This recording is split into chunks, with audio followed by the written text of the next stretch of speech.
threat on a commercial plane sends shockwaves through the airline industry. Definitely a little bit more stressful flying today than I thought it was going to be. Now, more pat-downs and longer lines await you at the airport. Do you feel safe? What do you think needs to be done?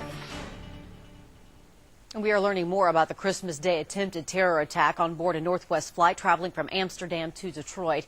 The State Department says counter-terrorist agencies were warned about the Nigerian man who tried to blow up the plane. And the Transportation Security Administration has eased up restrictions on travelers. A single carry-on bag is permitted, as are 3-ounce liquid containers placed in a 1-quart plastic bag. But screeners are clearly increasing scrutiny of passengers and what they're carrying. That means longer waits and security lines. KXLY4's Tori Brunetti spoke with passengers at Spokane International, and nearly everyone appears to be okay with the wait. Tori?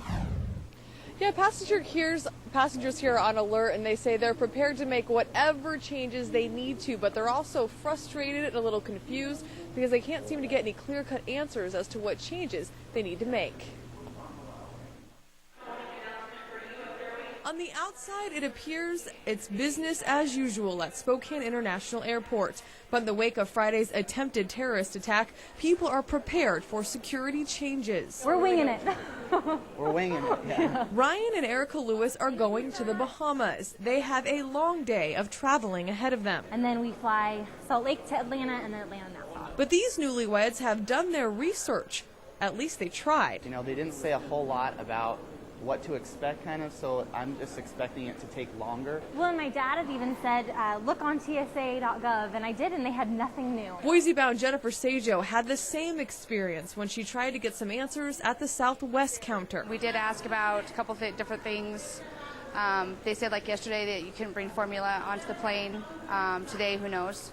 You kind of have to ask them at the gate. Even though it's unclear what increased security measures there are, most travelers here say they are not worried about flying today because they are on shorter flights to other U.S. cities. No, I'm going to Little Boise town and then to Reno. TSA says people will notice increased security the most on international flights to the United States. Passengers on those flights can expect to see increased gate screenings, bag searches, and pat-downs before they board. Once they are on the plane, passengers could be forced to remain seated an hour before they land and not be allowed to have anything on their lap. Whether flying domestic or international, security officials say people should be ready for changes. I'm not sure what they're going to do.